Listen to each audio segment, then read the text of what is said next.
지난 명절 행복한 명절 되셨습니까? 라고 물어보기가 사실 참 민망하게, 민족의 대이동이라 할 만한 그런 이동도 없었고 여러 가지 조치로 인해서 이 가족들도 또한 만남이 자제가 되는 상황이었던 것을 생각합니다. 그런 중에 일부는 덕분에 잘 쉬었다 이렇게 말씀하시는 분들도 있는데 쉼이 좀 있으셨는지 모르겠습니다.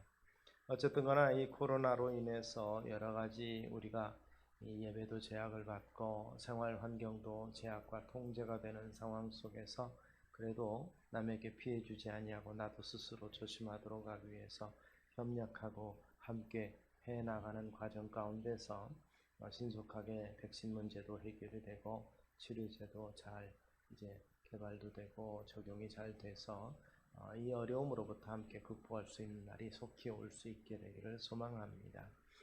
그러나 한 가지 생각하는 것은 이것은 사실 성경에 예언된 대로 말세어되어지는 현상 중에 하나라고 볼 수 있습니다. 말세는 전쟁과 환란과 기근과 지진과 기타 여러 것으로 표현되는 것을 통해서 자연 환경과 그리고 우리 가운데 있는 여러 가지 인적인 요소들로 인한 재난도 있고 또 이러한 말세의 여러 가지 그 환란 가운데 있어야 될 것을 성경은 이미 선포하고 있었다는 사실이며 그 중에 하나가 이러한 요즘의 현상도 아닌가 생각을 해봅니다. 질병도 바로 이 마지막 환란 중에 포함되어 있는 것을 우리가 생각해 보면 전혀 예상치 못한 일이라든가 또는 상관없는 일이 아니라는 것, 이거 전체가 하나의 어떤 하나님의 구속의 역사를 위해서 진행하는 과정 속의 하나라는 사실이고, 그렇다면 그 과정 속에서 믿음을 온전히 지킨 자들에게 주어지는 우리 하나님의 축복과 이 사랑이 그리고 격려와 위로가 있을 것을 우리는 생각합니다. 그래서 요한계시록 서면화 교회를 통해서 하시는 말씀을 통해서 함께 은혜와 위로와 그리고 격려를 받게 되기를 소망합니다. 사실 우리가 받는 고난, 지상에 있어서 모든 고난은 사실은 이 아담으로부터 기행되는 죄 때문이라고 볼 수 있습니다. 이 아담이 망가뜨려 놓은 에덴의 행복이라 어떤 분은 그렇게 표현하기도 했는데, 이 죄로 인한 결과로 인해서 에덴을 상실했고 그 이후로 죄의 결과로 인해서 우리 가운데서는 이 땀 흘림이 있고, 땀 흘림만 있는 것이 아니라 고생이 있고 고생과 또한 환난과 있습니다. 또 그 가운데서 세상적인 세력으로 인해서 핍박도 있었던 것을 우리는 생각을 해봅니다. 그러나 우리 주님께서 새롭게 이루실 새하늘과 새 땅의 완전함을 바라보라는 위로와 격려의 메시지를 통해서 우리에게 힘주시는 줄로 믿으시기 바랍니다. 요한계시록의 핵심 메시지는 바로 이것입니다. 환난 많은 세상 말세에 이 믿음으로 잘 견디는 자들에게 우리 주님께서 위로와 격려해 주시고 최종적으로 그 낙원을 바라보는 자들에게 소망을 주신다는 사실입니다. 그래서 그곳은 더 이상 고통이나 아픔도 없고 슬픔이나 눈물도 없으며 질병도 죽음도 없는 완전한 낙원이라는 사실을 계시록 21장 마지막에서 그렇게 선포하고 있는 것입니다. 그러므로 오늘의 힘듦을 잘 견디면서 그 미래의 낙원을 바라보면서 힘있게 승리하며 살아가시는 우리 성도님들 되시기를 주의 이름으로 축원합니다.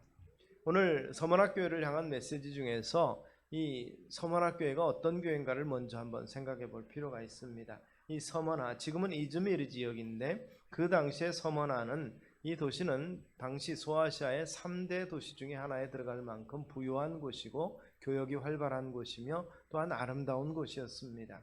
그래서 이 아시아의 꽃이라 이렇게 또는 면류관이라 불릴 만큼 화려하고 부유한 도시였지만, 그러나 그 도시에 있는 성도들은 본문의 말씀처럼 이 환난과 궁핍 가운데 있었습니다. 사실 이 서머나라는 이름 자체가 쓰다는 뜻입니다. 세상은 고난의 세상을 말하는 것이죠. 이 죄악으로 물든 죄로 머물며 죄로 먹고 사는 자들에게는 풍요가 깃들겠지만, 그러나 믿음으로 살고자 하는 자들에게는 사실은 힘들고 어려운 것이 세상일 수밖에 없습니다. 그런데 그 서머나 그 세상 가운데서 믿음을 지킨 자들을 주님께서 칭찬하고 있는 것입니다. 그래서 내가 내 환난과 궁핍을 알거니와 실상은 내가 부유한 자니라 이렇게 칭찬하고 계십니다. 그 부요의 도시, 아름다운 환락의 도시요 교역의 도시 가운데서 곤고하고 힘들고 어려운 그들을 향해서 주님께서 위로하시는 메시지가 여기 있습니다. 내 환난과 궁핍을 안다. 이 환난이라는 말은 헬라어로는 들립시스라는 단어를 사용을 했는데 이 무거운 물건 밑에서 짓눌려 깨지는 고통을 이야기하고 있습니다. 맷돌 같은데 이렇게 으깨어지는 그런 아픔이라는 것이죠. 그 고난이 얼마나 심한가를 볼 수 있고 이 빈곤, 프토케이아라는 단어 자체는 다 빼앗기고 아무것도 없는 상태를 말한다고 합니다. 결국 믿음으로 살아가는 사람들에게 고발이 되어서 체포되기도 하고 그래서 도망 다니면서 또 걸리면 재산이 몰수되고 종족에서 가족에서 추방당하는 상황 속에서 부를 누릴 수가 없겠죠. 그런 상황에서 고난이 있고 그리고 궁핍이 있는데 그 모든 것들을 다 돌아보아도 너희는 겉으로 볼 때는 아무것도 없는 자 같으나 부유한 자니라 이렇게 주님께서 위로하고 계시는 것입니다. 그런데 그분은 어떤 분입니까? 그렇게 위로하시는 그분은 처음이요 나중이라 말씀합니다. 세상에 처음부터 태초부터 계셨고 마지막까지 계셔서 그분이 존재하시고 또한 사역하고 계신다는 것입니다. 처음부터 끝까지 존재만 하고 계시는 것이 아니라 우리 인생 가운데 깊숙이 개입하셔서 우리 삶을 주관하시고 우리 삶을 이끌어 가시는 분이라는 것입니다.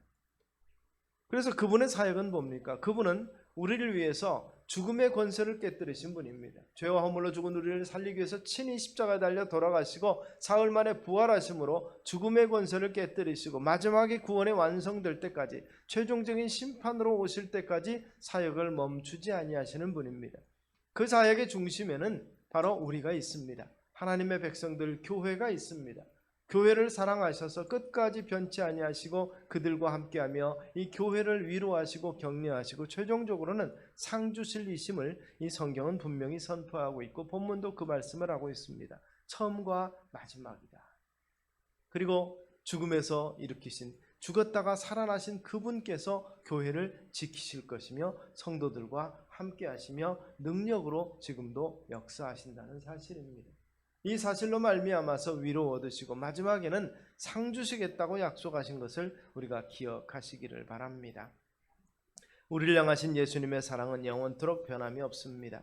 그분의 약속과 그분의 목적도 변함이 없고 주님은 처음이요 나중이라는 말을 통해서 영원히 계신다는 사실을 확인하시면서 우리에게 은혜 주시고 우리에게 위로 주시며 마지막까지 지키실 것을 확신시켜 주시는 것입니다.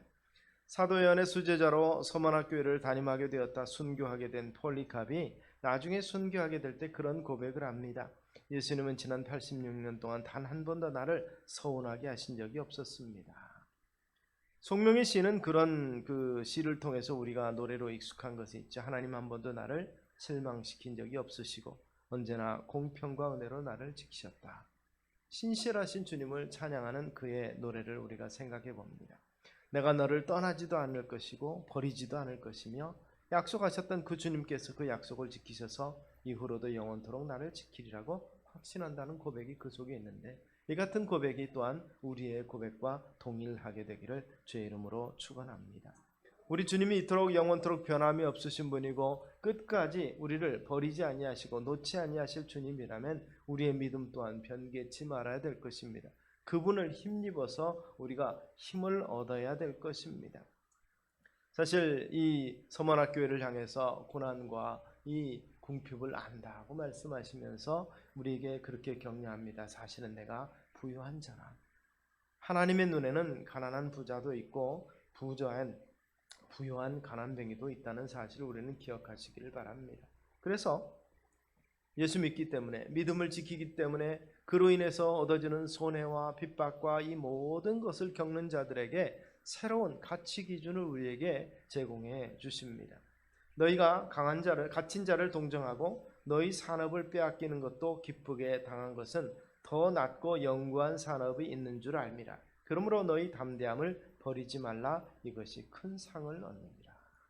상급이 있다는 것입니다. 그러므로 영구한 산업이 있는 것을 믿고 담대하라. 우리에게 이렇게 권면하고 있습니다. 세상적 기준의 부유함보다 하나님 보시기에 부유한 믿음의 삶을 살아가시는 우리 성도님들 되시기를 주의 이름으로 축원합니다. 그러면서 주님께서는 그렇게 말합니다. 내가 장차 받을 고난을 두려워 말라. 두려워 말라. 왜냐하면 이것은 짧은 시간이다. 이 열흘이라는 표현을 썼지만 이것은 이 문자적으로 열흘이 아니라 아주 짧은 단기간을 이야기합니다. 한정된 기간, 이 종말이 있다는 것입니다. 그것이 영원토록 지속이 되는 것이 아니라 잠시 동안 지나가고 만다는 것입니다. 우리가 이제 겨울 마지막에 접어들었습니다. 우리의 소망은 이 따뜻한 봄이 오는 것, 꽃이 피는 봄과 이 화려함을 우리가 기대하고 있지요. 이 문학평론가들은 세계 문학을 평론하면서 특별히 러시아 문학에 대해서는 그렇게 이야기를 합니다. 러시아는 특별히 시베리아 지역은 엄청나게 겨울이 길지요. 이 특별히 보통 이 낮에도 백야라고 그래가지고 그 뭐 하얗게 이 그 북극광이 있으면서 이 겨울이 진행이 되는, 그래서 햇빛이 나는 날이 1년 365일 중 얼마 되지 아니하는 그런 상황 속에서 그들은 겨울을 그냥 불편한 것으로 느끼지 아니하고 겨울이 지나가는 그 짧은 새봄을 소망하면서 노래하고 글을 썼다는 것이죠. 그래서 대부분의 많은 문학 작품들이 오히려 봄을 기대하고 봄을 노래하는 것에 치중해 있다. 이 평론가들이 그렇게 평론을 그렇게 합니다. 대부분 봄을 소재로 했다는 것이죠.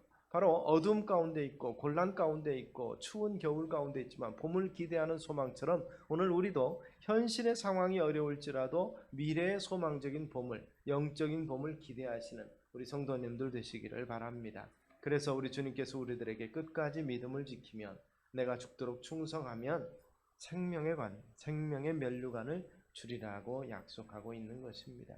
여기 면류관이라는 말은 이 스테파노스라는 단어를 사용을 하는데, 이것은 아시는 것처럼 그 당시 올림픽이라든지 큰 경기 우승자에게 이 월계수관으로 면류관을 주지요. 그리고 또 한 가지가 있는데, 이 은퇴한 고위 관리들을 은퇴할 때에 그들에게 면류관을 씌워서 그 명예를 높이는 데 면류관을 사용을 합니다.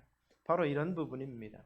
이 운동선수가 자기 이 최선을 다해서 좋은 결과를 얻었을 때, 그리고 또 고위직의 관리가 자기 맡은 바 직무를 최선을 다해서 이제 은퇴하게 될 때 주어지는 상급이라는 것입니다. 명예라는 것입니다. 바로 이것이 스테파노스인데, 우리는 믿음의 선진 중에 이러한 사람 이름의 사람을 압니다. 스테반 집사, 최초로 순교자로서 주님 우편에 계신, 하나님 우편에 계신 주님을 바라보면서 이 죽음을 담대히 맞이했고 주님께 영광을 돌렸던 스테반, 그 이름 자체가 면류관이라는 뜻입니다. 바로 스테반과 같은 이 믿음의 면류관을 받으시는 우리 성도님들 다 되시기를 소원합니다. 우리가 넘어지는 것 같고 죽임당하는 것 같지만, 그러나 최종적으로 주님께서 위로하시고 우리를 존귀하게 여겨 주실 것입니다. 그래서 이 신자의 시련과 역경은 어떤 면에서 불과 같고, 그러나 이 불의 시험을 잘 견디면 어떻게 견디냐에 따라서 그 결과가 엄청나게 달라질 수 있습니다. 이 탐 홉킨스라는 분이 있습니다. 이분은 이 챔피언스 언리미티드라는 이 특별한 그룹을, 이 끝없는 승리자들 이런 표현하는 크리스찬 그룹을 이끄는 리더인데, 그는 세상 가운데서 넘어지는 사람들에게 이러한 격려를 합니다. 나는 결코 실패에 머물러 있지 않겠다. 실패를 통해서 배우고 실패를 경험으로 삼아서 내가 변화해야 됨을 깨닫는 이정표로 삼겠다. 그리고 나는 내가 얼마나 실패했는가 보다는 얼마나 많이 성공하고 승리했는가를 통해서 자신을 판단할 것이다. 나의 성공은 내가 어떤 일을 시도하고 그때마다 겪을지 모르는 실패를 통해서 이루어질 수 있다. 이렇게 고백하고 믿음의 고백을 하면서 형제들을 격려했다고 합니다. 그러므로 어떤 인생의 환난 가운데서도 죽더라도 믿음을 지켜나가면서 주님, 영원히 변함이 없으신 그분이 우리에게 주시는 힘으로써 믿음을 지켜나가시는 우리 성도님들 되실 때, 우리의 미래는 우리 주님께 주시는 바 특별한 상급의 보장이 있을 줄로 믿습니다. 그래서 내가 죽도록 충성하라. 그 면류관 스테파노스가 너희 것이라고 이렇게 약속해 주고 계시는 것입니다. 그러면서 마지막은 그렇게 말씀합니다. 귀 있는 자는 성령이 교회들에게 하시는 말씀을 들을지다. 이기는 자는 둘째 사망의 해를 받지 아니하리라. 예수 믿지 않는 세상 모든 사람들이 육체와 영혼이 참으로 형벌받게 될 때, 그 형벌은 잠시간에 있는 그 열흘이 아니라 영원히 지속될 것입니다. 그러나 우리는 영원한 이 평강과 행복의 나라에서, 그 낙원에서 주님과 함께하는 영광을 누리게 될 것입니다. 그래서 우리는 결코 세상에서 넘어진다 할지라도 다시 믿음으로 일어서는 한 패배자가 아닙니다. 그래서 바울은 이렇게 고백합니다. 현재의 고난은 우리가 장차 누리게 될 영광과 좋게 비교할 수 없도다. 이 같은 영광의 기쁨의 잔치에 참여할 수 있는 자격을 우리에게 허락하시고 그것을 유지할 수 있도록 우리에게 힘주시고 격려하시면서 지금도 함께 하시면서 변치 아니하시는 그분을 바라보면서 믿음으로 잘 견디시는 우리 성도님들 되시기를 주의 이름으로 축원합니다. 내가 죽도록 충성하라 그리하면 생명의 면류관을 내게 주리라고 약속하신 말씀 함께 기억하십시다. 기도하겠습니다. 살아계신 아버지 하나님, 은혜를 감사합니다. 마지막 때에 여러 가지 환난과 핍박이 있겠지만 그러나 잘 견디고 칭찬받은 서머나 교회처럼 참으로 우리가 견디게 하시고 그 과정 가운데 함께 하시는 주님의 임재를 늘 누리며 감당해 나가는 우리의 믿음 되게 하여 주시옵소서. 예수님 이름으로 기도드리옵나이다. 아멘.